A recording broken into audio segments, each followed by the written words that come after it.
네, 2부입니다. 네, 마리아 이야기. 어떻게든 2부작을 10부작으로 끌고 가기 위해서 고군분투하고 있는 임브로와 손작가의 어떤 열정. 제가 거기에 대항해서 말을 좀 빨리 했습니다. 굉장히 빨리 하고 있어요. 네. 저 2부작으로 끝내려고 1부 때 한마디밖에 안 했어요. 네, 1.5배속 아니고요. 아, 나를 도와준 거구나. 네. 네, 그냥 말투인데. 성 요셉 같은 사람이군요. 저 원래 자세히 이제 뭐 1주년 우리 특집할 때 보면은 서 과장님 항상 마음이 급할 때 저 말을 안 했어요. 맞아, 그랬어. 네. 진짜 트라우마가 있나봐. 네? 예전에 한번. 왜 트라우마라 그래? 무섭기도 하고 또 검은 옷 입고 오면 더 그렇고. 무쇠팔, 무쇠다리 서진가님에게 응징을 몇 번 당했죠. 아니, 제가 옆자리에 있어서 많이 맞아봤는데 네. 보통 이렇게 또 뭘 주먹이 많이 맞아. 살에 얹히는 주먹이 있고 뼛속으로 파고드는 그런. 아, 뭐야? 충격파. 후자. 네, 후자. 통백권이라 그러죠. 살은 가만히 있는데 원래 뼈가 진짜 울리는. 고수들은 외상이 아니라 내상을 내상을 입히잖아요. 네. 약간 그런 북두의 권 이런 게 집에 가서 생각나네. 다음날 팔이 아프더라고. 표피가 아니라 깊이 있게 들어오는 그쵸. 상처. 네. 어쨌든 지금 마리아 2부 해야 되는데 무슨 소리들을 저는 헛소리들을. 2부 때도 봐봐 근황을 얘기 안 하니까 헛소리가 이렇게 하고 싶은 거야. 네, 좋습니다. 어쨌든 진행해 주시죠. 네, 마리아 2부 시작하겠습니다. 마리아 앞에 따라다니는 두 가지 수식어가 있어요. 하나는 성모. 마리아. 아베 마리아. 아베 마리아. 김마리아. 나머지 하나는 동정녀입니다. 성모와 동정녀. 떡볶이엔 김마리아. 죄송합니다. 그만하란 말이야. 네, 동정녀 마리아에 대해서 먼저 살펴보도록 하겠습니다.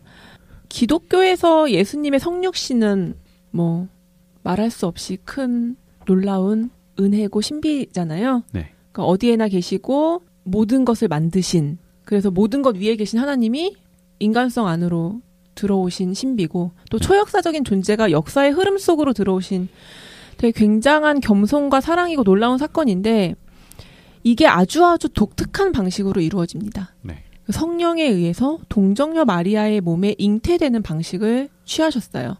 이게 구체적으로 어떤 걸 의미하는지는 우리가 알 수 없죠. 뭐 성령에 의해서 초월적인 방법으로 요셉의 정자가 투입이 됐든 그런 거 필요 없이 자체적인 뭐 세포 분열과 수정과 착상이 이루어졌든 자웅동체로. 그러니까 분명한 건 예수님이 여느 인간의 아이들처럼 마리아의 몸에서 10달 동안 자라다가 태어나셨다라는 것입니다. 가톨릭에서는 마리아가 죽을 때까지 완전 무결한 동정녀였다고 주장을 해요. 이것은 그게 전체적인 주장인가요? 아니면 일부의 주장인가요? 뭐 약간 다르고요. 이게 이런 주장들이 믿을 교리로 선포됐었던 것은 뭐 서기 7세기, 5세기 뭐 요럴 때예요. 근데 그때는 이단과의 전쟁 이런 것들이 되게 심각한 화두였기 그쵸. 때문에 좀 더 약간 엄격한 이런 교리들을 선포했었던 거고, 근데 요즘 이제 신부님들이 쓰신 책들을 보면은 좀 더 약간 부드럽게 말랑말랑하게 해석들을 하시더라고요. 리버럴하게. 맞습니다. 이것은 이 완전 무결한 동정녀였다라는 주장은 649년 라테란 공의회에서 믿을 교리로 선포가 됩니다. 어떤 인간은 이런 이야기를 했어요. 마리아가 예수를 낳을 때 그녀의 처녀막은 훼손되지 않았다. 이렇게 얘기하는 교부도 있었습니다. 뭐 어떻게나? 그러니까 그만큼 어떤 그 여성의 순결, 뭐 정조 막 이런 것에 대한 약간 판타지가 있었던 거죠. 그리고 막 예수를 낳은 성모가 그렇게 성적으로 훼손되는 것에 대해서 견딜 수가 없었던 거예요. 남자들이. 근데 너무 성에 대해서 혐오하는 거 아니에요? 그렇죠. 반면에 개신교에서는 이제 예수님을 출산하기 전까지만 동정을 유지했다라고 형제들이 있으니까 배우죠. 임브로가 얘기했었던 형제들, 동생들에 대한 언급 때문인데, 이에 대해서 가톨릭은 형제라는 말이 예수에 가까운 친척을 일컫는 말이다라고 해석을 해요. 그러니까 실제로 히브리어에서 형제 자매 명칭에는 사촌들이 포함이 된다고 합니다. 그리고 예수님이 돌아가실 때 마리아를 제자 요한에게 부탁을 하잖아요. 그러니까 다른 형제가 있었으면 왜 제자에게 그렇군요. 마리아를 맡겼겠느냐. 예수님은 독자셨다. 그건 또 그러고 보니까 그렇네. 그렇죠. 그렇게 또. 다른 것도 있어요. 뭐 예수님 그 12살이 되시던 해에 성전에서 잃어버리잖아요. 그 예루살렘에 온 가족이 이제 명절에 간 건데, 그때도 다른 형제가 있었다면은 왜 더 우르르 가지 않았겠느냐. 뭐 이런 이야기들을 합니다. 그 믿는 이들의 어머니 성모 마리아라는 책을 쓰신 김종수 신부님이라는 분은 이렇게 이야기를 합니다. 초대교회 때부터 성경에 나오는 마리아의 모습과 사도들로부터 내려온 전승을 깊이 묵상하고 성찰하면서 마리아의 평생 동정에 대한 믿음이 자연스럽게 정착하게 된 것입니다. 개신교가 생기기 약 1000년 전부터 이어온 교리인 것이지요 라고 얘기를 했습니다. 되게 정중하고 도발적인 말투로 이렇게 말씀을 하셨어요. 그러니까 성경의 기록은 없지만 성경에 나타나는 마리아의 삶을 보면 알 수 있지 않겠느냐라는 것입니다. 그러니까 가톨릭에서 마리아의 평생 동정을 이야기할 때는 단순히 육체적인 동정만을 강조하는 게 아니고요. 모든 걸 버리고 오로지 하나님께 자신을 봉헌한 마리아의 삶에 대한 어떤 믿음과 찬미입니다. 이건 약간 다른 얘기인데 그 성경에서 이제 과부라는 이야기들이 나오잖아요. 네. 특히 이제 초대교회에서 사용되는 그 원래 과부라는 말은 단순히 남편과 사별하고 혼자 된 여자를 가리키는 게 아니었대요. 그러니까 남편과 사별했는데 내가 평생을 하나님만 섬기면서 살겠다라고 헌신한 여성들을 이렇게 존중하면서 부르던 말이었대요. 그러니까 과부나 동정녀는 교회와 하나님께 헌신한 여성들이고 그러니까 교회 안에서 약간 이제 존경받는 여성 지도자 같은 사람들을 일컫는 말이었는데 이제 교회가 제도화되고 남성 지도자들이 이제 남성 중심적인 사고로 재편이 되면서 이제 과부와 동정녀에게 원초적인 의미만을 남겨뒀다. 뭐 이렇게 이야기하는 여성 신학자들도 계십니다. 네. 아무튼 그런데 이제 가톨릭은 여기서 한 단계를 더 나갑니다. 평생 동정뿐만이 아니라 마리아의 무염 시태. 응? 무염 시태. 마리아는 원죄가 없다라고 믿어요. 아, 나 순간 무슨 무염 버터, 가염 버터 이런 건가 했더니 무염 시태. 약간 그런 무협지 용어 같은 그쵸. 느낌이 들어요. 무슨 사태 있잖아요. 그러니까. 거의 어디에 멸절 사태. 그렇지, 멸절 사태. 오, 잘하네. 그 사람 뭐예요? 어? 그 사람 뭐지? 의천도령이 나왔나? 의천도령이 나왔던 장무기를 괴롭혔던. 멸절 사태 비군입니다. 그렇죠. 또 동정이지요. 네, 아무튼 마리아는 잉태된 순간부터 하나님의 은혜로 말미암아 원죄에 물들지 않고 보존되었다. 이 내용이 1854년에 이건 꽤 늦은 시기였죠. 1854년에 믿을 교리로 선포가 됩니다. 근데 또 여기서 이렇게 이야기해요. 이것이 마리아가 신적인 존재라는 뜻은 아니다. 그러니까 우리가 세례를 받듯이 마리아도 씻김을 받는데 다만 예수님을 잉태할 잉태할 이제 그릇이기 때문에 미리 사함을 받았다라는 뜻이래요. 그래서 마리아는 특별한 분이지만 마리아도 하나님의 은총을 통해서 원죄의 사함을 받아야 하는 예외가 아닌 분이다. 이렇게 설명을 하고요. 가브리엘 천사가 그 마리아를 찾아왔을 때 은혜를 받은 자여 평안할지어다 이렇게 인사를 하잖아요. 그리고 이게 이제 성모송이 됐다고 했잖아요. 그러니까 마리아는 천사를 만나기 전에 이미 은혜로 가득한 상태였다. 이게 이제 원죄가 없었다라고 이제 해석을 하는 거예요. 그러면 무염 시태라 그랬죠. 그러면 그렇게 이제 원죄가 없어진 상태로 잉태를 하고 예수님을 낳은 이후에는 그냥 쭉 원죄가 사라진 상태인 거예요? 구원판. 그러니까 이거를 어떻게 비교를 하냐면 우리가 세례를 받으면 그 죄의 문제가 해결이 되듯이, 그러니까 씻김을 받듯이, 그러니까 원죄가 해결되었다라고 이야기하는 걸 보니까 자범죄도 있었다라고 해석할 수 있지 않을까라고 생각해요. 그러니까 이론적인 깨끗한 그릇이 필요한 거예요. 그쵸. 그런 게 아닐까요? 맞아요. 그렇게 얘기하면 마리아를 낳은 부모는? 그럼 그들을 낳은 부모는? 그러니까 저는 그런 집요한 질문들을 제가 되게 많이 했거든요, 어릴 때부터. 그러니까 저는 가장 큰 저의 문제가 뭐였냐면 왜 동정녀여야만 했을까? 이게 저한테 되게 큰 걸림돌이었어요. 그러니까 저 사도신경 외울 때마다 이 부분에서 이렇게 넘어갔어요. 약간 작게 얘기하거나 조금 그러니까 약간 찝찝했어요, 머릿속으로 이 부분을 이렇게 읊을 때마다.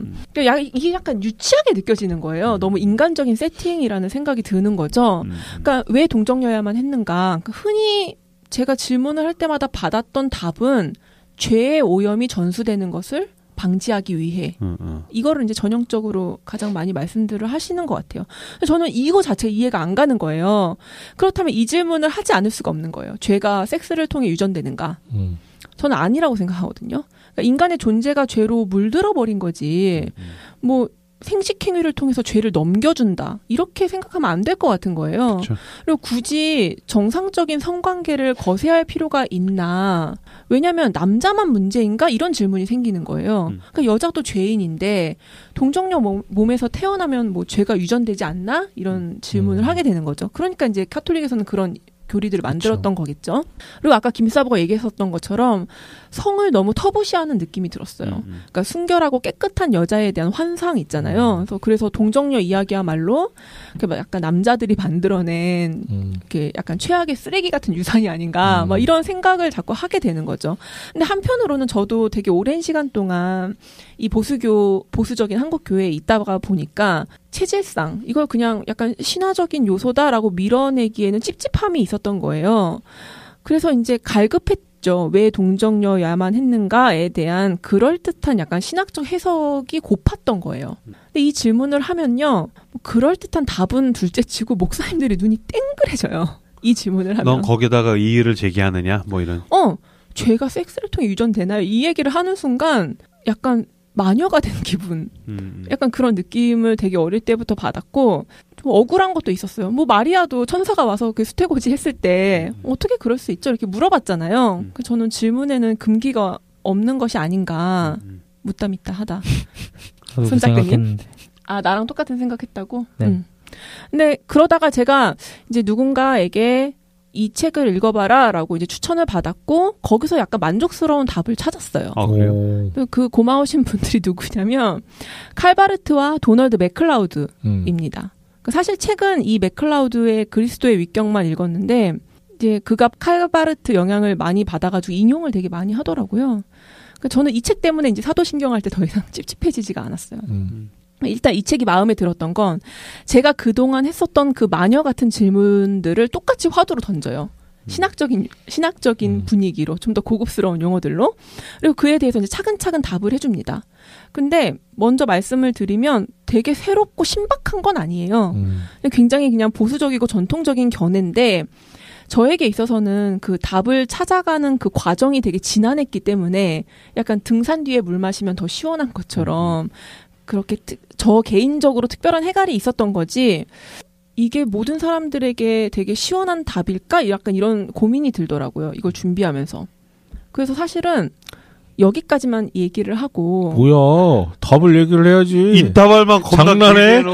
궁금하신 분들 뭐야 무슨 얘기 하려나 그러는데 그러니까 나 지금 엄청 기다리고 있는데 책을 찾아서 읽어보세요 이렇게 하려 할까 큰일 나. 지금도 약간 그러니까 고민이에요. 어쨌든 답이 신박하지는 않다.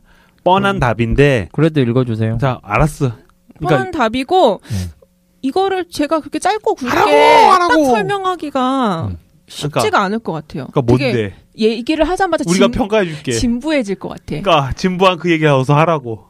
먼저 인브로가 좀 얘기해주면 안 돼요? 왜 동정녀야만 하는가? 아 나 모르겠으니까 얘기를 하라고. 아 나도 모르겠어. 마리안 내가 알고 있는 건 떡볶이엔 김말이밖에 없다고. 근데 우리 교회에서 듣는 동정녀는 아까 말한 딱 그 범주 아니에요? 죄의 전수를 그러니까 막기 죄가 위해. 유전되니까 이제 그거를 막기 위해 가지고 성령으로 잉태시키는 수밖에 없었다. 근데 그거에 대한 약간 답답함이 있지 않아요? 근데 뭐 그거에 대해서 따로 뭐 반론을 제기할 거리도 없잖아요. 그냥 뭐 그렇구나 하고 워낙에 원죄에 대해서 우리는 많이 배우고 성경이 구속사적인 뭐 관점을 읽고 계속 그렇게 따라가다 보니까 당연히 그 부분에서 이제 그게 박혀 있으니까. 그래서 뭐라고 하는데? 그래서 뭐라 그러는데? 그러니까 한마디로 이야기할 수는 없어요. 얘기해볼까? 얘기해봐. 두 마디로 얘기하면 되잖아. 어차피 사부작 할 건데. 그러니까. 아니. 그러니까 일단 교리적으로 정상적인 성관계를 통해서 성육신을 할 수 없다라고 단정 지을 수는 없대요. 그러니까 이렇게 이야기를 해주는 것만으로도 되게 고맙더라고요. 그러니까 요셉이 마리아랑 성관계를 했었어도 거기서 성육신을 하실 수도 있었다. 그거 할 수 없다라고 말할 수 없다 교리적으로. 오케이. 근데 만약에 남녀의 성관계의 결과로 성육신이 이루어지면 이런 문제가 있어라고 얘기를 해줘요. 그러니까 첫 번째는 양자론을 피하기 어려워진다. 그러니까 양자론은 그러니까 하나님이 자기 아들을 그쵸. 육체로 이렇게 보내신 게 아니라 삼아 주신 거죠. 예수라는 인간을 입양해서 이제 구원자로 세웠다라는 이단의 논리죠. 두 번째는 동정녀 탄생이 없다면 성육신은 단지 인간이 주도해 나가는 문제가 되어버린다라고 이야기를 해요. 그러니까 그리스도의 인성은 성관계에 의해서 생산되었다기보다는 성령에 의해서 창조되었다. 저는 이게 창조의 방점을 찍으면 모든 게 해결이 되더라고요. 그러니까 결국은 이제 동정녀로 해서 이제 여성에게 이제 초점을 맞추면 마치 이제 요셉이라는 남성의 정자 없이 그 성령과 여성의 난자 가운데 결합으로 이루어진 것처럼 느끼는데 그거 자체가 아니라 그냥 그 태를 빌린 거지. 그 안에 창조하신 거지. 그치, 마리아의 몸 안에 창조하신 거고 거죠. 거기에 임재하신 거지. 그걸 이제 여성의 DNA라고 해석을 해버리면 또 많은 문제들이 발생하겠죠. 하나도 안 진부한데 쌈박한데. 그래요? 좋은데? 네, 괜찮은데? 그러니까 이것은 주도권의 문제라는 것입니다. 훌륭해요. 아주 좋은 답이에요. 네. 떡볶이엔 김마리아보다 훨씬 나아요. 네.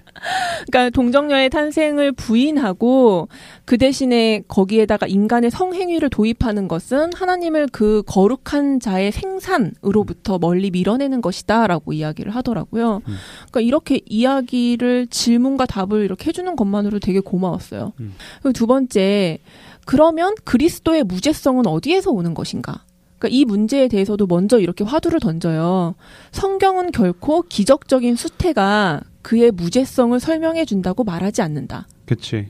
또한 우리 주님의 수태되심에서 남성 인자가 제거되었다고 해서 그 자체가 그의 무죄성을 설명해 주는 것도 아니며 마리아도 죄인이었다. 또 죄가 남자를 통해서만 전이된다는 증거도 없다. 우리는 또한 죄의 전파가 성행위 자체가 가지고 있는 성충동성에 결부되어 있다고 생각하지 않도록 주의해야 한다. 기독교 전통 안에는 성적인 행위를 그 자체가 죄악된 것으로 그리고 처녀성을 특별한 덕이 있는 것으로 간주하는 경향이 항상 있었다. 그러나 이러한 경향의 어느 부분도 성경의 교훈에서 나온 것은 아니다. 훌륭하네요. 그러니까 그동안 했었던 질문인 거예요. 그 동정녀 탄생은 인간이 무력하기 때문에 인간에게는 기적이 필요해. 그러니까 이런 겸손의 고백이고 이런 의미이기도 하고 주도권을 하나님께 드리고 성령의 역할을 강조한다는 면에서도 의미가 있는데 동정녀 탄생 자체가 그리스도의 무죄성을 담보할 수는 없다라는 거예요. 여자도 죄인이니까. 그래서 칼빈은 이렇게 말했대요. 이 문제를 해결하기 위해서.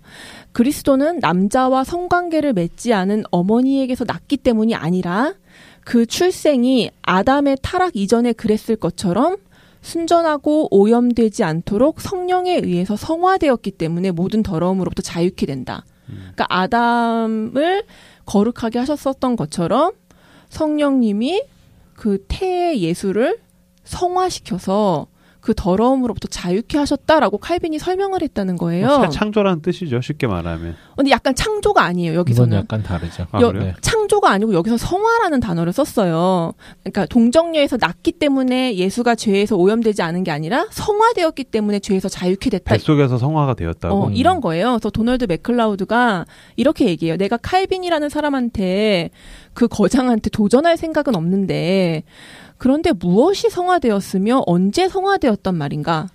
성화된 것은 수정되기 이전 상태에 있는 난자였는가? 물론 그렇지 않을 것이다. 세포 한 조각을 성화시켰다고 말하는 것은 그다지 이치에 맞지 않은 것 같다. 성화받은 것은 수정된 상태의 난자였을까? 아니면 수정란 자체였을까? 이것이 성화되었다고 말하기 위해서는 성화 이전에는 그것이 불순하거나 유죄였다는 것을 함축하지 않을 수가 없다. 그렇죠. 그러니까 예수님이 본인의 성화가 필요했다라는 전제가 깔리게 되니까 예수님이 선제하셨었던 것에 대한 어떤 불결한 의미를 부여하게 되는 거잖아요. 그러니까 죄가 있어야 성화가 되는 거니까. 그러니까 여기서도 마찬가지로 창조주 하나님을 강조해요. 지금 이 방송을 듣고 계신 전국의 교회 사역자들은 아마 두려움에 떨고 있을 거예요. 야, 서과장 신학하시는 분도 아니고 사역자도 아닌데 나 책을... 이 어마어마한 어떤 교의학적 발언들을 막 쏟아내고 그냥 있거든요. 책을 줄줄 읽고 있는 거야. 아니야. 대단해요. 그러니까 이렇게 얘기하더라고요. 그리스도의 인성이 창조될 때, 그러니까 마리아의 몸에서 그리스도의 인성이 창조될 때 주님의 거룩함도 함께 창조된 것이라고만 덧붙이는 정도가 현명할 것이다. 그래서 더 이상의 말을 덧붙이지 마라라는 뜻입니다. 근데 이제 창조라는 의미가 담고 있는 또 여러 가지 양상이 있다 보니까 이것도 문제가 될 수가 있어요. 어떤 그러니까 점에서요? 예수가 그 순간 창조됐다라고 표현될 수도 있는 부분이기 때문에 성자 하나님이 거기서 창조됐느냐? 그렇죠. 성자 하나님은 이미 계셨지만 그 가운데 이제 형성되었다라는 표현이 조금 더 낫지 않을까라는 생각도 들고. 그러니까 사람 언어에 약간 한계네요. 그렇죠. 예, 언어의 한계들인 것이죠. 근데 어쨌든 한마디로 이야기하면 신비지. 신비죠. 신비라서 하나님이 그 신비로 일을 하셨다라고 밖에는 뭐 그 우리가 신학적으로 이것저것 지금의 이제 과학적으로 쪼개서 분석해서 이야기하지만 그 신비를 어떻게 다 설명할 수 그렇죠. 있겠어요. 그러니까 그 신비를 인정하고 싶지 않은 마음도 교만인 거잖아요. 그러니까 그 얘기를 하더라고요. 동정녀 탄생을 믿는 것은 성육신의 신비 안으로 들어가는 그 문 앞에 있는 문지기 같은 거래요. 그러니까 이걸 믿지 못하면 예수님이 이 땅 가운데서 오셔서 행하셨던 그 모든 것을 그쵸. 받아들일 수 없게 되는 것이다. 그러니까 그 신비와 기적 앞에 그걸 유치하다고 생각하지 말고 겸손하게 그것을 받아들이는 태도도 강조를 하더라고요. 그렇죠. 근데 제가 이 책이 더 좋았었던 건 뭐였냐면 마리아의 역할에 대해서 소개를 해주는 거예요. 그러니까 마리아가 단순히 출산을 위한 도구로 여겨지는 게 좀 싫더라고요. 그러니까 하나님이 저 여자를 어떤 그릇으로 택하시고 거기에 예수님을 보내시고 이 여자는 뭔가 그 출산을 위한 도구였는가. 그러니까 또 가톨릭에서 마리아를 너무 숭배하다 보니까 개신교에서 아까 좀 더 마리아를 더 의미를 부여하지 않게 됐다라는 얘기도 했었잖아요. 가톨릭에서는 저희가 볼 때 의미 부여를 너무 크게 하죠. 그러니까 마리아의 순종으로 인해서 하나님의 성육신이 가능했다. 이렇게 설명을 하잖아요. 근데 맥클라우드는 예수님이 온전한 인간이셨음을 설명하기 위해서 마리아의 역할을 강조합니다. 다시. 예수님이 온전한 인간이셨음을 설명하기 위해서 그것을 강조하기 위해서 마리아의 역할을 강조해요. 이거 제가 카톡 보내드렸는데 한번 읽어봐 주실래요? 그리스도의 인성은 무에서 창조된 것이 아니라 마리아에게서 즉 마리아의 실체를 가지고 창조되었다. 마리아는 어떠한 인간 어머니가 자기 자식에게 기여하는 바, 난자, 유전자, 보통의 수정체의 성장과 정상적인 분만 등을 그대로 그리스도에게 기여하였다. 마리아의 기여는 출산으로 끝나지 않았다. 마리아는 예수님이 성장하신 가정과 환경과 양육을 제공하였다. 그리고 그녀는 아마도 홀 어미로 그렇게 해야 했을지도 모른다. 모친의 돌봄을 받으면서 예수님은 신체적으로, 지성적으로, 사회적으로 그리고 영적으로 성장하였다. 그리고 그녀가 다 이해하지 못했다 할지라도 아들에 대한 그녀의 충성은 결코 흔들리지 않았다. 마리아는 끝까지 그와 함께 있었다. 그녀의 사랑과 지지와 초기의 지도는 예수님으로 하여금 그러한 사람이 되도록 하는데 헤아릴 수 없는 기여를 하였다. 그렇게 말한다고 해서 마리아가 숭배를 받을 자격이 있다는 뜻은 아니다. 하지만 마리아는 우리의 감사를 받을 자격이 있다. 너무 좋은데? 그래서 예수님은 완전한 하나님이고 완전한 인간이셨기 때문에 마리아는 단순한 도구가 아니라 정말 진짜 리얼한 인간 예수의 어머니셨고 그 어미의 역할을 했다라는 것입니다. 막 소름 돋는데. 이 부분이 정말 좋더라고요. 몸이 안 좋아서 그래요? 네. 감기 걸려서 그런 것 같아요. 네. 추워. 이것을 이어받아서 어머니 마리아, 성모 마리아에 대한 이야기를 해보도록 할게요. 근데 이 부분 좀 더 얘기를 하면 아무래도 개신교 쪽에서는 아까 이제 뭐 천주교와 개신교의 마리아에 대한 온도 차이를 얘기를 계속했지만 우리는 뭐 나쁘게 얘기하면 그냥 성자 예수 그리스도를 낳은 씨바지 정도로 생각한단 말이야. 맞아요. 나 그 표현을 안 써서 그렇지 진짜 그런 느낌이 그냥 좀 그 정도 하고 들어. 그냥 없어지는 건데 그게 그쵸. 아니라 그 성장 과정에서 어쨌든 하나님의 겸손히 인간의 양육을 받으셨다. 그리고 엄마로서의 마리아가 그렇게 사랑과 인성을 교육하는데 헌신했다라는 건 너무 와닿는 거예요. 그러니까 헛개비가 아니라 진짜 엄마였다라는 거죠. 사람이 필요했다라는 거잖아. 너무 좋네요. 정말 좋습니다. 성모 마리아, 하나님의 어머니라는 뜻이에요. 431년 에베소 공의회에서 마리아 논쟁이 있었습니다. 그 논쟁의 핵심은 마리아가 예수님의 신성과 인성을 모두 낳았느냐, 인성만 낳았느냐, 이것에 대한 논쟁이었어요. 그러니까 마리아를 하나님의 어머니로 불러야 되냐, 그리스도의 어머니로 불러야 되냐, 이 논쟁이었던 거예요. 그러니까 대부분의 교부들은 예수님은 신성과 인성이 온전히 결합된 분이고 성부와 성자는 삼위일체 하나님이시기 때문에 그리스도의 어머니라는 것은 곧 하나님의 어머니라는 뜻이다 라고 생각을 했고요. 그리고 이 논쟁 당시 대중들이 이미 마리아를 성모로 추앙하고 있었습니다. 이때 교부 이제 네스토리우스가 반대를 해요. 그러니까 마리아가 하나님의 어머니라는 것은 성경에 근거가 없고 마리아를 숭배하는 것이다 라고 반대를 했는데 결국에 황제가 이제 하나님의 어머니 쪽 손을 들어줍니다. 그래서 이것이 믿을 교리로 선포가 돼요. 가톨릭에서는 마리아를 하나님의 어머니라고 고백을 하고요. 교회의 어머니고 우리의 어머니가 되신다라고 믿어요. 교회의 어머니, 우리들의 어머니라는 것은 무슨 뜻이냐면 예수님이 십자가에 달리실 때 제자들은 다 달아났잖아요. 그 어머니 마리아, 뭐 막달라 마리아, 그리고 몇몇 여자들, 그리고 이제 사도 요한이 그 자리에 있었습니다. 그래서 예수님이 요한에게 마리아를 부탁하시잖아요. 이분이 내 어머니라. 이것에 이제 굉장한 감동을 받았습니다. 가톨릭 신자들이. 가톨릭에서는 마치 우리가 예수님이 제자들한테 땅끝까지 가서 복음을 전하라 이렇게 제자들에게 하신 말씀을 우리에게 하신 말씀으로 우리가 받아들이는 것처럼 요한에게 하신 이 말씀, 이분이 내 어머니라, 이 말씀을 우리에게 하신 말씀으로 받아들여요. 그리스도의 제자인 우리들에게도 이제 우리 어머니다. 이거는 왜 그것만 그렇게 힘을 줘서 나 처음 듣네. 신박하죠. 그러니까 나는 천주교 교리를 잘 몰랐었는데 이거 들으니까 되게 신박한 거예요. 그러니까 이거 들으면서 느끼는 건데 이미 마리아에 대한 어떤 어머니로서 그게 있다 보니까 여기에 맞춰서 해석을 하면 맞아요. 이것도 가능하겠다라는 생각이 드는데 사실은 객관적으로 봤을 때 좀 혼란스러운 게 또 그렇다면 또 자유주의에서는 우리를 그렇게 볼까라는 좀 혼란도 오긴 하는데 좀 더 들어보세요. 네. 아무튼 마리아를 특별하게 공경하는 것은 예수님의 부탁이고 그건 당연한 일이다. 예수님의 어머니를 공경하는 건 당연한 일이다라고 생각을 해요. 그러니까 우리에겐 되게 낯선 정서입니다. 그러니까 이후로 마리아는 예수님의 부활 소식을 듣고 제자들이 다시 모인 그 자리에 함께합니다. 그러니까 제자들이 예수님 부활하시고 이제 모이고 활동을 다시 시작하잖아요. 네. 그때 그 자리에 마리아가 있어요. 함께 기도하는 여자로 거기 나오거든요. 예수님의 어머니가. 그러니까 제자들과 함께하면서 교회의 시작의 증인이 되었다라고 이야기를 해요. 있었다고 성경에 나와요? 나와요. 마리아가 있었다라고 나오고 기도에 전념했다라는 말이 나와요. 어머니 마리아라고 나와요. 어머니 마리아라고 나와요. 믿는 이들의 어머니 성모 마리아라는 책에서 제가 발췌를 해왔는데 한번 읽어볼게요. 마리아는 하나님의 아들이 인간의 구원을 위해 인간이 되어 이 세상에 오신다는 사실을 가장 먼저 받아들였습니다. 그리고 어머니로서 하나님의 아들 예수님을 낳아서 기르고 제자로서 평생 그분을 따랐습니다. 마리아의 이 모습이 바로 교회가 걸어야 할 길입니다. 교회는 예수님의 가르침을 따르면서 세상이 그분을 만나고 받아들일 수 있도록 전해야 하는 공동체이기 때문입니다. 사도들이 무엇을 해야 하는지 성령이 이끌어 주시겠지만 그들 곁에는 이미 그 길을 훌륭하게 걸어온 마리아가 눈에 보이는 표지로 함께 있을 것입니다. 이것이 십자가 위에 매달리신 예수님이 원하셨던 것입니다. 그리고 가톨릭이 마리아를 교회의 어머니로 보는 근거로 드는 성경 본문이 있는데 이게 요한계시록 12장입니다. 여자와 용에 대한 이야기가 그 12장에 나오거든요. 여자는 뭐 발 아래 달이 있고 머리에 12별의 관을 썼고 이 여자가 아이를 배웠고 해산하게 돼요. 그리고 용이 그 아이를 삼키려고 하고 그 하늘에 전쟁이 막 일어납니다. 여자는 용에게 핍박을 받으면서 그 용과 대적을 하거든요. 우리는 보통 전통적으로 이 용과 싸우는 여자를 교회라고 해석을 하죠. 네.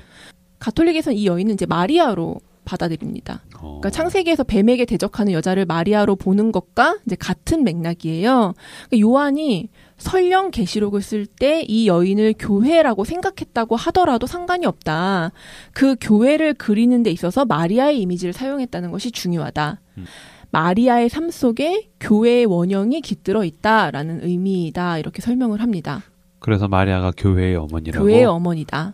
그런데 이 어머니 되시는 마리아의 역할이 있어요. 그게 근데 되게 재밌는 게 그 요한계시록에 나오는 또 음녀라는 게 있잖아요. 그거를 기독교에서 약간 극단적인 그 굉장히 보수적인 개신교에서는 그 음녀의 정체를 이제 해석하기 나름인데 적그리스도 가톨릭의 마리아 숭배 사상과 연계해서 그렇죠. 발언하는 경우들도 있어요. 그러니까 이거 참 재밌는 것 같아요. 같은 성경을 보고. 네. 요따 갖다 붙이고 저따 갖다 붙이고 그러네요. 그렇죠. 네.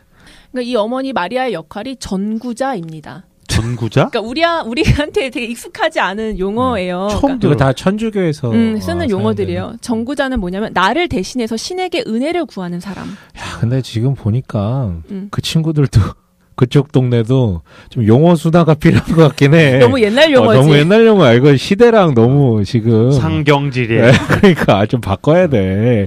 내가 너무 옛날 자료를 봤나? 젊은 그런가? 애들이 하는 팟캐스트도 봤는데 그 말 쓰다 상경질에. 그래? 그러니까 좀 바꿔야 하나님은 뭐 흠흉의 대상이고 막 이런 표현 안 돼, 쓰더라고요. 안 돼. 이제 안 돼. 흠숭. 흠숭. 그런 거 하면 안 돼 이제. 그러니까 마리아뿐만이 아니라 카톨릭은 모든 성인들이 천국에서 전구자가 되어 있다고 믿어요. 그러니까 그 기도문에 보면은 우리를 위하여 비루소서라는 기도가 맞아요, 나와요. 맞아요. 그러니까 이게 전구자에게 비는 이제 기도인데.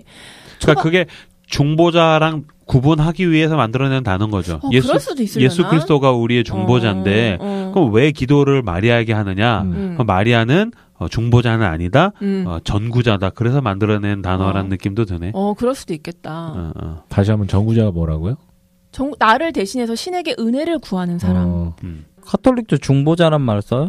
예수님이 중보자. 예수 그리스도가 한 분이 그러니까 중보자니까. 아까도 얘기했지만 마리아는 예수님에게 하나님에게 우리가 더 가까이 가게 하도록 도와주는 역할이다. 계속 이걸 강조하거든요. 근데 사실 우리 쪽 개신교 쪽에서 봤을 땐 중보자잖아 그게. 그렇죠. 그게 중보자의 개념이죠. 그러니까 근데 야 이거 뭐야 중보자 예수 그리스도 한 분이라고 성경에도 나와 있잖아 그랬더니 얘네가 이제 만들어내는 게 중보자 아니야 전구자야. 아무튼 그러니까 이 성인들 모두가 전구자인데 그러니까 마리아가 좀 더 위에 있잖아요. 그렇죠. 그러니까 이거를 조금 세속적으로 표현을 하자면 그러니까 예수님 제자들한테 부탁해도 좋겠지만 그래도 엄마한테 부탁하면 더 잘 들어주시지 않겠느냐라는 것입니다. 그러니까 저 그 얘기 들었어요. 천박하게 표현하면 그래요. 그 단테의 신곡에서 마리아 어디 있어요? 제일 위에 있습니다. 마리아는 연옥이 없어요? 마리아 연옥에 갈 수가 없어요. 뭐 클로지 뭐 최상층에 있겠지. 천국 최상층에 있어요. 근데 이것도 성경 해석을 어떻게 하냐면 이 마리아의 중재자 역할이 가장 잘 드러난 에피소드가 어디냐면 가나안 혼인잔치예요. 딱 와닿죠. 무슨 말 하려는지 알겠지.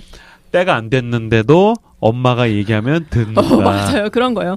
그러니까 갈릴리 가나라는 마을에서 혼인잔치가 있어서 마리아가 거기 가 있었고 예수님과 제자들도 이제 그 잔치에 초대받아서 가게 되죠. 근데 잔치에서 없어서는 안 될 포도주가 떨어지게 됩니다. 그래서 마리아가 아들 예수에게 포도주가 떨어졌다라는 상황을 전달해요. 근데 마리아는 잔치 주인이 아니기 때문에 포도주가 떨어진 것을 걱정하거나 주도적으로 이걸 챙겨야 되는 역할이 아니에요.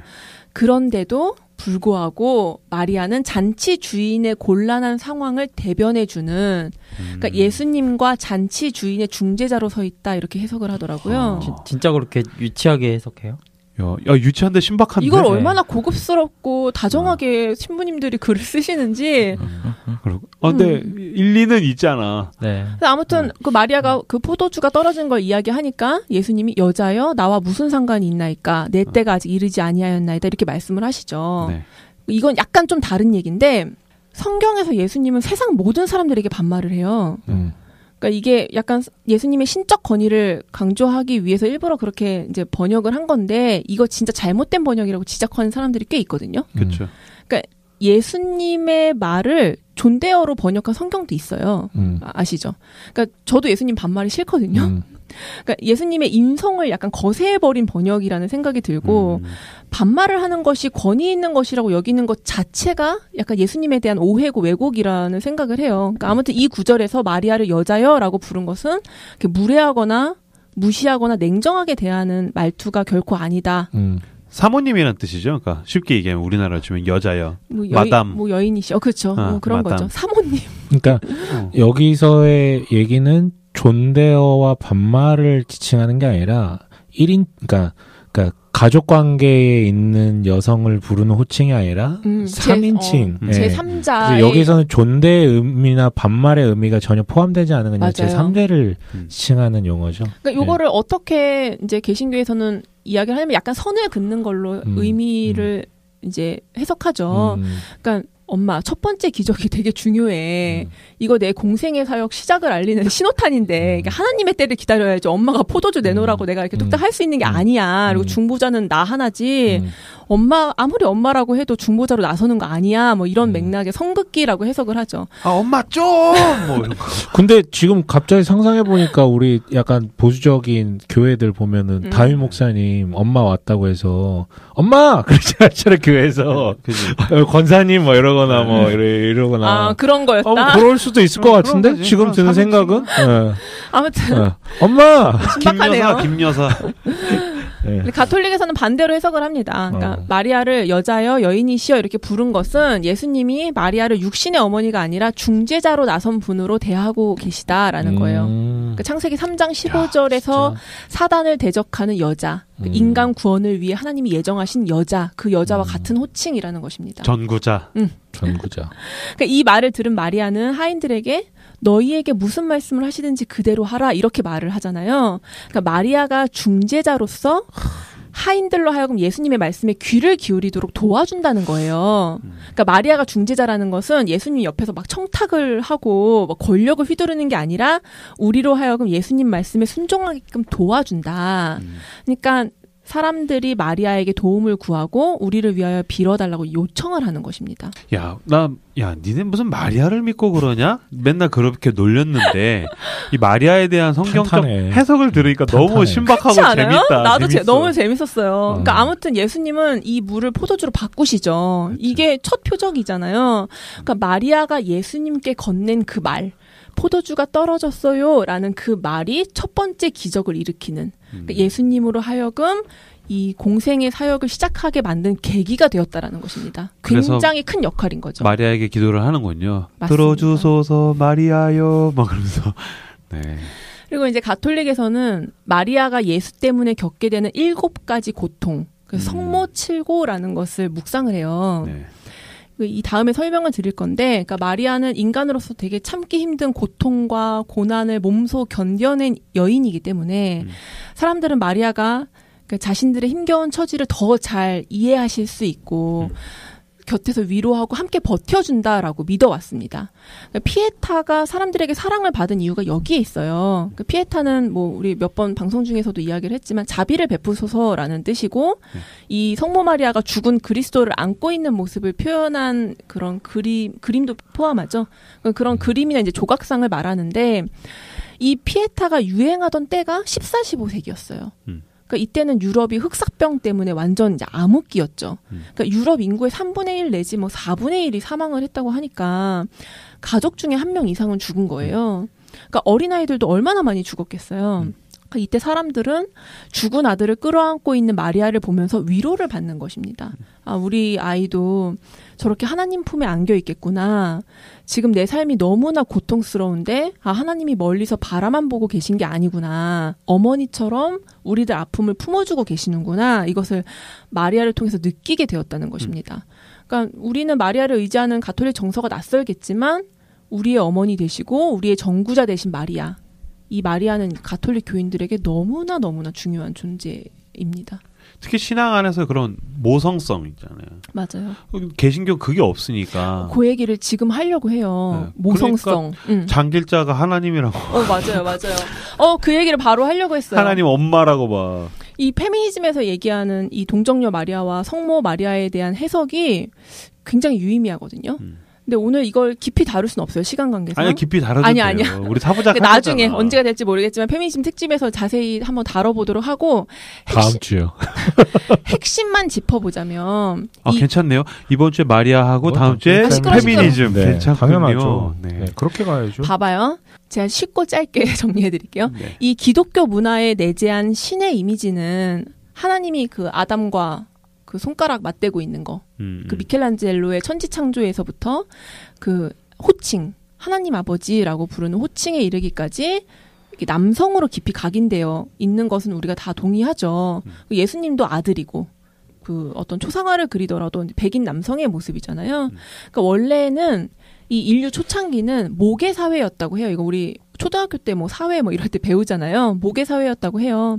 그러니까 가장 오래된 유물들이 전부 다 이제 여신상을 표현하는 그런 유물들인데 남자들이 힘을 얻고 이제 침략 전쟁이 시작되면서 이제 사회는 북의 사회로 변하고 의도적인 여신 파괴가 있었다라는 거예요. 그러니까 대표적인 것들이 이제 그리스 신화.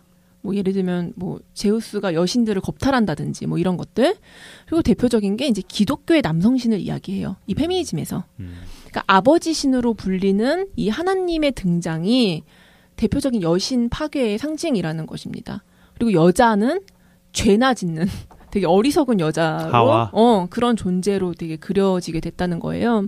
그러니까 오랜 시간 여신은 이제 파괴되고 소멸됐는데 사람들에게는 어머니 신에게 의지하고 싶어하는 갈망 같은 게 있다는 거예요. 그쵸.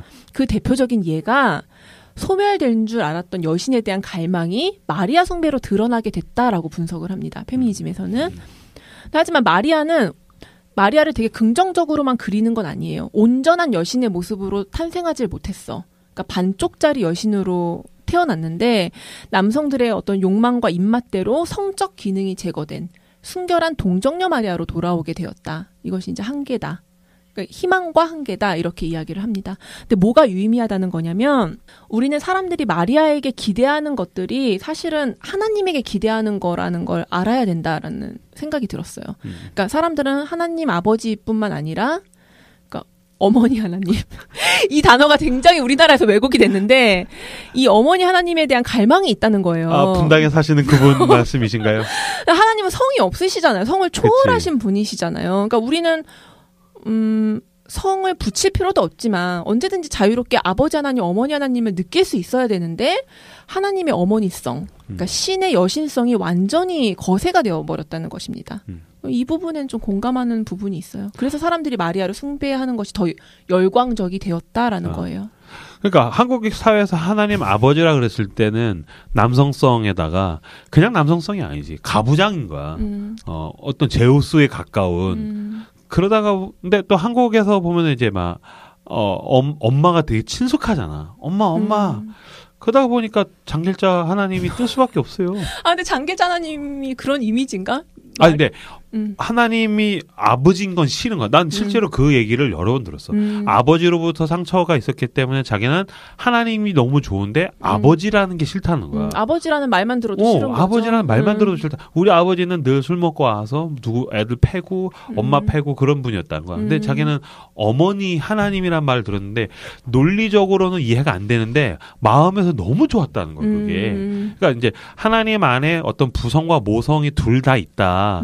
어떤 면에서는 파더보다는 페어런츠로서 어떤 그렇죠. 내 존재의 근원으로서 이렇게 봐야 되는데 아버지 그러니까 한국 사회에서 이게 왜곡되는 게 더 크죠.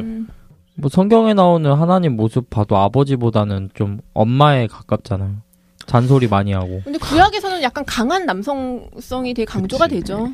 근데 대하는 모습을 볼 때는 나는 꼭 엄마 같다는 생각을 많이 했는데.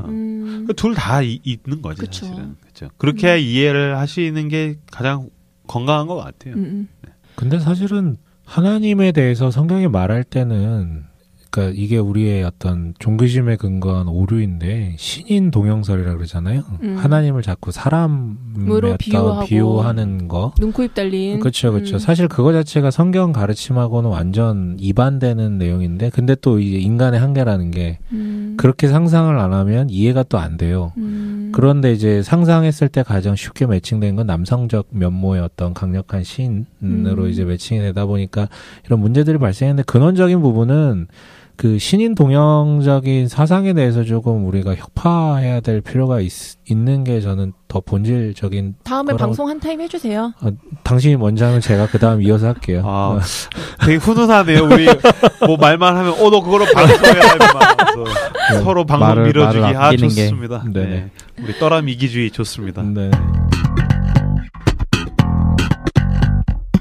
앞에서 얘기했던 성모 7고 마리아의 7가지 고통에 대한 이야기를 해볼게요. 일단 그 7가지를 한번 쭉 읽어볼게요. 자세하게 하나씩 하셔도 됩니다. 괴로움을 당할 거라는 시므온의 예언을 들었을 때, 2번째 이집트로 피난 갈 때, 3번째 예수를 성전에서 잃어버렸을 때, 4번째 십자가를 진 예수를 만났을 때, 5번째 못 박혀 죽은 예수 앞에 섰을 때, 6번째 십자가에서 예수의 주검을 내릴 때, 7번째 예수의 주검을 묻을 때. 이것이 이제 마리아의 7가지 고통, 성모 7고입니다. 성모 7고는 이제 시므온의 예언에서부터 시작을 해요. 아, 근데 거기서 7개가 끝이에요? 십자가에서? 그러면 승천해서 가는 건 없네? 없어요. 나 순간 지금 얘기 들으면서 승천해서 갈 때가도 너무너무 슬펐을 것 같아. 완전히 훌훌. 그러니까 완전히 이제는 아들로서는 끝난 거잖아. 그러니까 아들로서 내 품에서 죽는 것도 너무 슬펐을 텐데 부활했는데 이제 아들로서 이제 끝나. 그래서 네, 그냥 신으로 가. 그러니까 문자적으로 우리가 그걸 상상할 때 정말 하늘에 쭉 붕 뜨셔가지고 이렇게 승천하시는 것까지 목격을 했다면 그 아들과 어미로서의 그것보다도 좀 더 압도적으로 그 하나님에 대한 인정이 휩싸였을 것 같은데요, 완전. 하긴 그때 그 뭐 영광이라든지 이런 게 굉장히 컸을 뭐 말로 할 수 없는. 근데 김사분 게임 하나요? 뭐 인터넷 쇼핑하고 있나요? 아니. 핸드폰을 계속 들어가 체크하는 거야? 계속 뭘 체크하는 일이 있어가지고. 아, 그렇군요. 네. 네, 이 시몬의 예언은 요셉과 마리아는 이제 정결 예식을 위해서 아기 예수를 데리고 예루살렘으로 올라가는데 거기서 시몬이라는 사람을 만나게 됩니다. 뭐 정체는 예언자라고 할 수 있는데 성경을 읽으면서 저는 맨날 이 사람이 약간 도인같이 느껴지더라고요. 그 성전에 이렇게 앉아가지고 저 사람이군 약간 이런 느낌? 밥도 안 먹고 지팡이 위에 올라서가지고. 그러니까 시몬은 이렇게 성령께서 너는 그리스도를 보기 전에는 죽지 아니하리라 이런 말씀을 해주셔서 이제 계속 그리스도를 기다려왔고 아기 예수를 보자마자 이제 그가 그리스도임을 알아보고 축복을 합니다. 너무 약간 무협 만화 같은 약간 이런 분위기야. 그리고 마리아에게 예언을 해요. 그 내용이 칼이 내 마음을 찌르듯 할 것이다 라는 것입니다. 그러니까 굉장한 고통을 당하게 될 것이다 라는 예언이죠. 그러니까 뭐 여러분에게 어떤 용한 점쟁이로 알려진 사람이 다가와가지고 동일한 이야기를 한다면 나 목사예요, 나 교회 다녀요, 안 믿어요 뭐 이렇게 하더라도 찝찝하잖아요. 그러니까 마리아는 이 예언을 평생 가슴에 품고 살아가게 되는 것입니다. 그러니까 시몬의 이 예언을 염두에 두고서 마리아의 이후 인생을 들여다보면 되게 가슴 아파요. 이제 요셉이 언제 죽었는지 모르겠지만 생각보다 마리아는 일찍 과부가 됩니다. 그리고 이제 예수가 집안의 가장이 되죠. 12살부터 30살까지 뭐 예수님은 어떤 삶을 사셨는지 짐작할 수 있는 자료가 없지만 이때 마리아는 어땠을까? 큰 소동 없이 이렇게 무난하게 지나가는 세월 속에서 예수가 하나님의 아들이라 일컬음을 받게 될 것이다 라고 얘기했던 천사의 말이나 뭐 칼이 내 마음을 찌르는 것 같은 고통을 당할 것이다 라는 시므온의 예언을 이 긴 세월 동안 뭐 잊었을까? 아니면 매일매일 기억하면서 아무 일도 일어나지 않아서 참 다행이다 라고 생각을 했을까? 언제 어떤 일이 일어날지 몰라서 조마조마했을까? 뭐 이런 것들을 좀 생각해보게 되더라고요. 뭐 매일매일 생각하진 않았겠지만 문득 이러면 어떻게 하지? 조마조마할 수는 있었겠네요. 그러니까 막연한 두려움이 마리아 앞에는 늘 있었을 것 같아요. 그러니까 어떤 일이 일어날지 모르니까 불안감 같은 거. 예수님 12살에 그 예루살렘 성전에서 예수님을 잃어버리죠. 이게 성모칠고 중에 하나인데 사흘 후에 예수님을 겨우 찾았는데 아들이 알 수 없는 말을 해요. 어찌하여 나를 찾으셨나이까? 내가 내 아버지 집에 있어야 될 줄 알지 못하셨나이까? 그러니까 12살짜리 아들이 갑자기 이렇게 얘기하면 되게 공포스러울 것 같아요. 하지만 이제 평범한 아들이 아니라는 걸 마리아는 알고 있었기 때문에 이때 성경이 어떻게 얘기하냐면 마리아가 이때 이 모든 말을 마음에 두니라 이렇게 말하거든요. 그러니까 어떤 생각을 하면서 아들을 키웠을까? 이런 것도 되게 궁금하고 세례 요한이 이제 광야에서 회개하라 천국이 가까이 왔느니라 라고 외치고 다니죠. 그러니까 마리아는 이때 되게 그 옛날 엘리사벳과 나눴던 이야기를 떠올렸을 것 같아요. 세례 요한이 출연했을 때.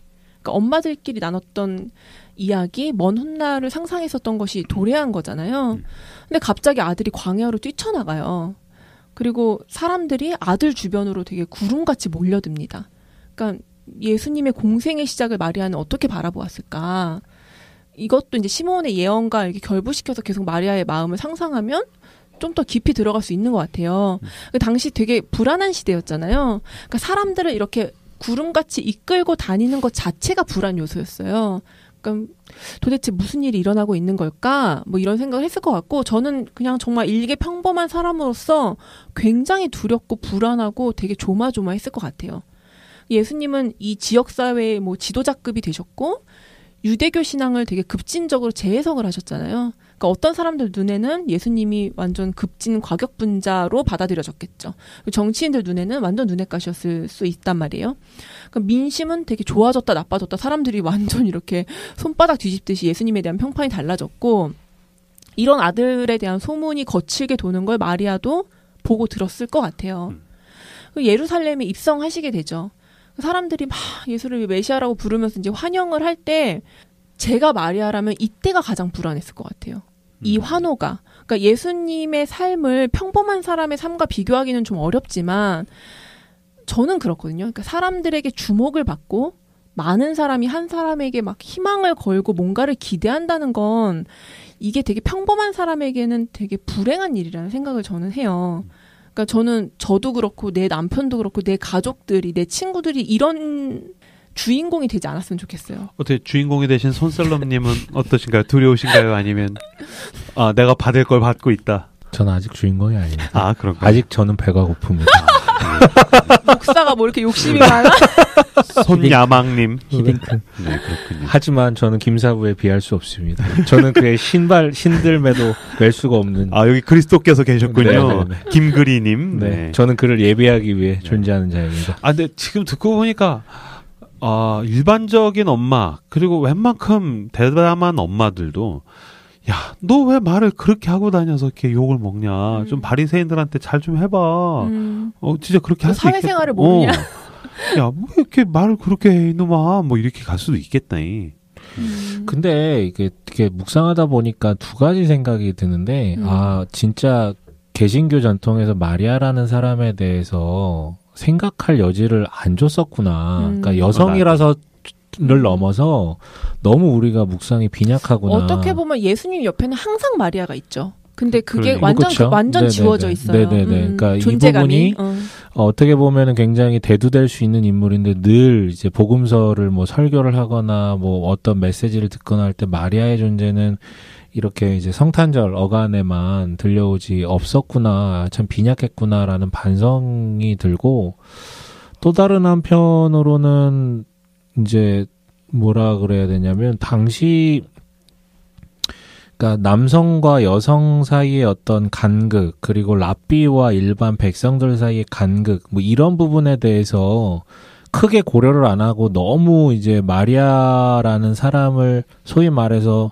방방 띄워주기 위한 조금 과도한 묵상들일 수도 있겠다라는 생각도 안가 감정이 좀 들거든요, 저는. 가톨릭의 묵상이 아니면 지금 이야기한 가톨릭의 지금 7가지 고통이라는 게 충분히 존중 가능한데 현재적 관점에서는 그게 가능하지만 당대를 살아갔던 그 팔레스타인 지방을 살아갔던 여인의 입장에서 볼 때 그게 그렇게까지 비춰졌을까라는 약간의 의구심도 들지만 요 얘기를 예전에 손작가가 모세 때도 한번 했어요. 광야에서 여자들의 삶이 어땠을까. 뭐 저는 막 생리하는 거 끔찍했을 것 같다. 근데 지금 여인들과 이제 그때 당시 여인들이 생각하는 불편함의 경도는 되게 달랐을 것이다. 이런 얘기 하는데 그거는 남성도 마찬가지거든요. 맞아요. 반대로 얘기하면 남성도. 아니야. 손작가는 여혐론자. 근데 제가 나중에 페미니즘을 한번 하겠습니다. 아니 근데 보편적이라는 게 있는 것 같아요. 맞아요. 보편성도 있고, 마음. 보편성도 있고. 네. 근데 뭔 말인지 알겠어. 나도 그 양쪽에 있는 생각이 둘 다 들어. 왜냐면 너무 외면되었던 거를 의미화 작업을 하다가 보면 또 극단적으로 넘칠 수도 있는 거니까 과하게 갈 수도 있는 거니까. 근데 분명한 거는 반성이 우선시 돼야 되는 처음에 얘기했었던 것처럼 가톨릭의 과함이 무엇이냐. 그리고 우리가 놓치고 있었던 것은 무엇이냐. 이거를 좀 돌아봤으면 좋겠다라는 것을 말씀드리고 시작한 방송이니까 반성하시면 됩니다. 나도 너무 투명인간으로 그러니까 지금 얘기한 똑같아요. 늘 예수님 옆에 있었는데 혼자 색칠되지 않은 거야. 맞아요. 예수님 혼자 막 영광 다 받고 그다음에 제자들도 다 색칠됐어. 근데 엄마는 그냥 스케치만 돼 있는 거지. 그런 느낌? 그리고 오히려 이제 그러니까 그 탄생 이후의 마리아의 모습은 약간은 이제 우매하고 부정적인 관점으로 비춰질 때가 많죠. 어느 부분? 그러니까 예를 들면은 이제 어머니와 형제들이 찾아왔을 때, 예수께서 누가 나의 어머니고 형제냐, 그 하나님 나라의 뜻대로 사는 자가 나의 어머니와 형제다라고 발언하는 구문들도 있었고 뭐 이런 거에 비춰볼 때 개신교에서는 모르겠어요. 제가 이제 경험했던 부분은 마리아를 이제 그 초반부에 예수님을 잉태하고 날 때의 관점과 그 이후의 관점을 살짝 이제 좀 다르게 비춰졌던 것 같은데. 맞아요. 저도 그런 게 있었어요. 네네. 마리아가 좀 맹하게 느껴지는 거예요. 가나의 혼인잔치도 그렇게 해석하는 경우가 많잖아. 그랬는데 방금 손 작가가 얘기해줬던 부분도 카톨릭에서는 뭐 제가 오늘 준비한 건 아닌데 어머니가 아니다라고 내친 게 아니라 맞아요. 이 어머니가 나를 낳아줬기 때문에 내 어머니가 아니라 맞아요. 내 뜻을 알고 나와 함께 하기 때문에 그래서 어머니다라는 것을 더 강조했다라고 해석을 하더라고요. 아, 거기서 말하는 어머니를 마리아에 연계시켜서 해석을 해요? 그러니까 마리아가 그러니까 뭐 누가 내 형제냐, 누가 내 부모냐 이렇게 이야기할 때 저분은 내가 뭐 정확한 그게 생각이 안 나는데 저분은 나를 낳아줘서 어머니가 아닌 것이다. 그러니까 저분이 이런 영적인 의미로 내 어머니인 것처럼 너희들도 내 형제 자매가 될 수 있다. 그러니까 좀 더 마리아의 어머니의 어머니됨을 강조했다라고 해석을 하더라고요. 가톨릭에서는. 그렇겠죠. 그리고 문맥성 말이 안 되는데 아무튼 네. 그리고 아무튼 그 마리아의 우매함에 대한 이야기를 했었는데 이 마리아의 특징 중에 뭐가 있냐면 이러고서 생각하는 게 있어요.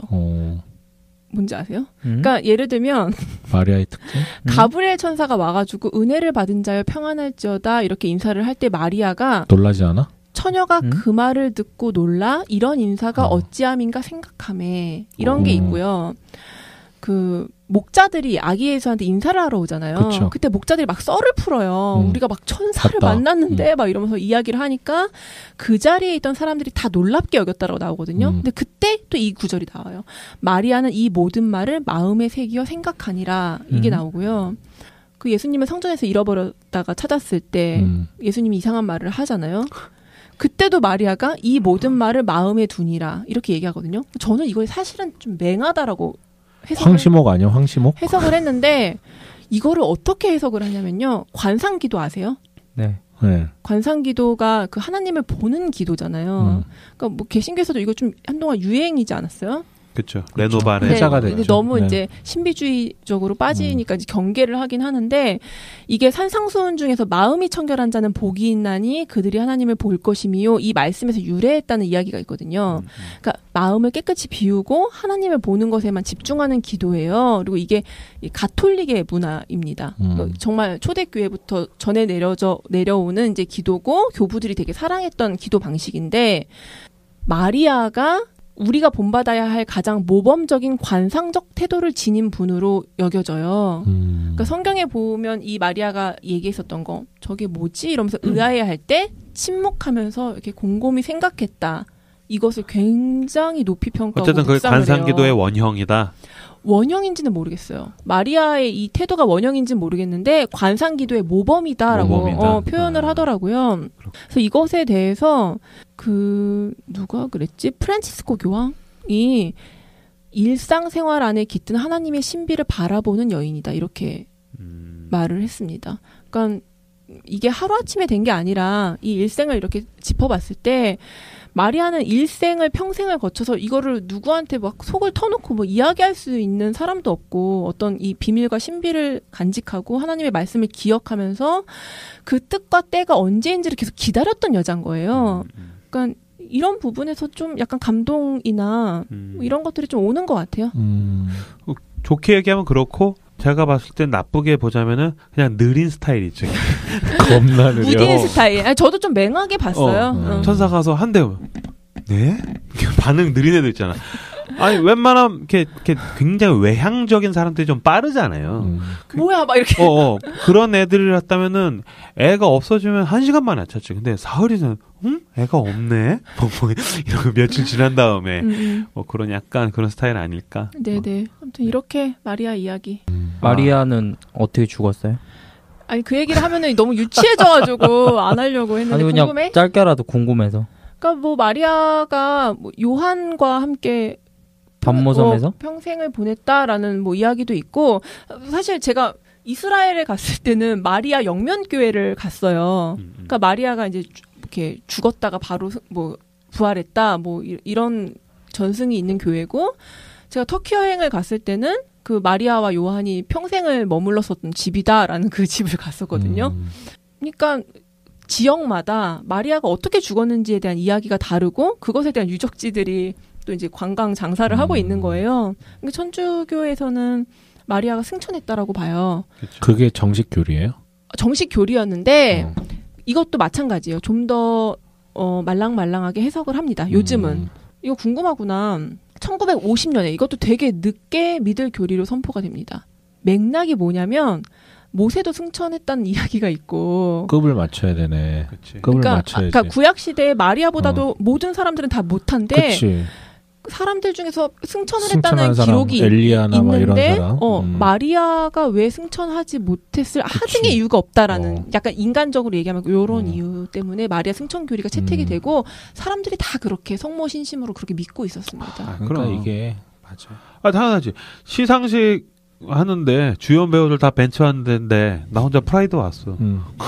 그래 뭐야? 무슨 급을 맞춰줘야지. 하나 더 강조하자면, 그러니까 예수님의 승천과는 차이가 있어요. 그러니까 예수님의 승천은 그러니까 이게 되게 재밌는 게 계속 차이는 있대. 맞아. 근데 거의 신격화되어 있는 상황인 예수님의 거죠. 승천은 하늘로 올라가심. 그러니까 능동적인 거고 성모 마리아의 경우는 받아들임.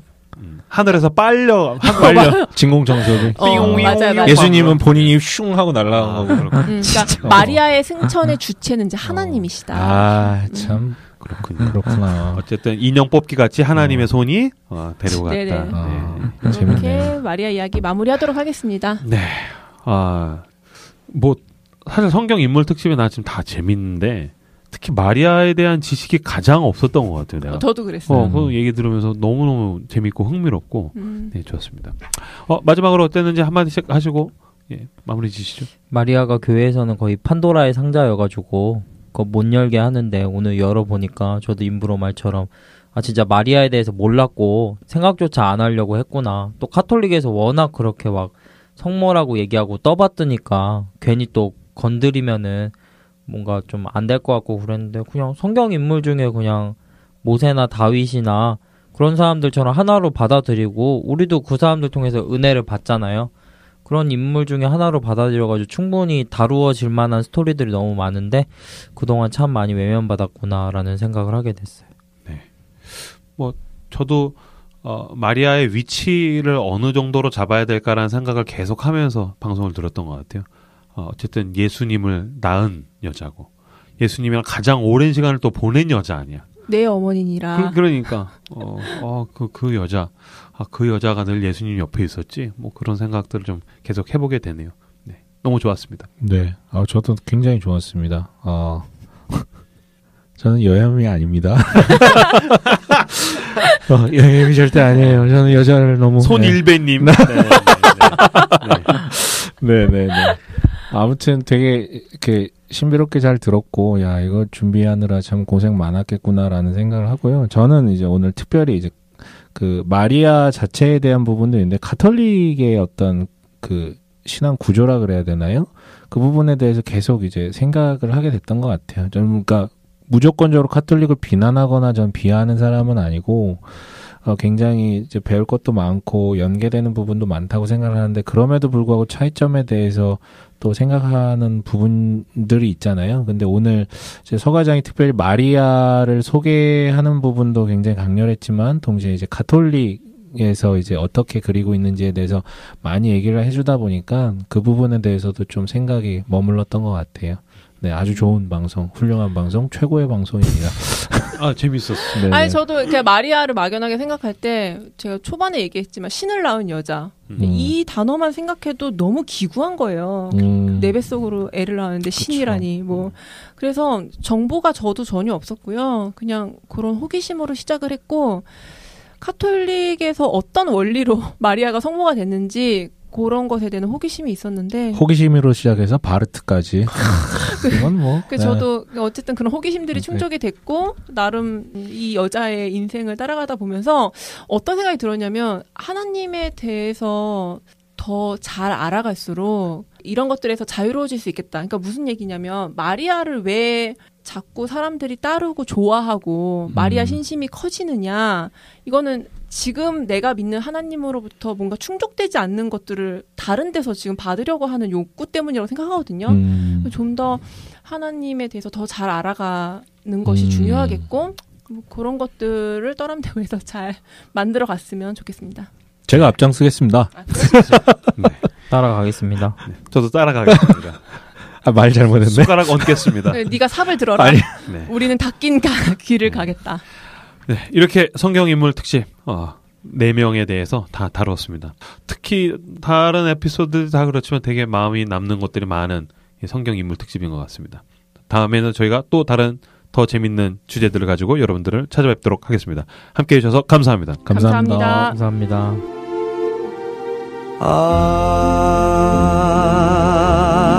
Ave